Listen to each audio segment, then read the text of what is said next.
नमस्कार, मी दिनेश सोमानी आपले स्वागत करीत आहे. बऱ्याच वेळा आर्थिक अडचण जाणवते. अनेक प्रयत्न करूनही कर्ज कमी होत नाही, कर्जाचा बोजा वाढतो. आर्थिक चणचण जाणवत असेल तर ओम ऐं श्रीं महालक्ष्मी नमः या मंत्राचा 108 वेळा जप करावा. शुक्रवारी शक्यतो किंवा मंगळवारी संध्याकाळी आसन घेऊन बसावे. देवघरात बसावे. जर महालक्ष्मी मंदिर असेल तर तिथेही बसायला हरकत नाही. पण आपल्या देवघरामध्ये देवघरासमोर बसून आसनावर बसून दिवा लावावा.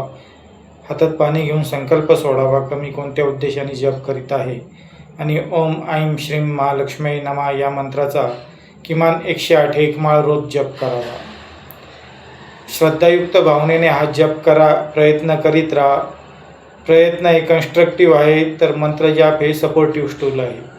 या दोन्हींचा समसमा संयोग घडून आला तर आपले कर्ज, आपली आर्थिक अडचण निश्चित दूर होईल. धन्यवाद.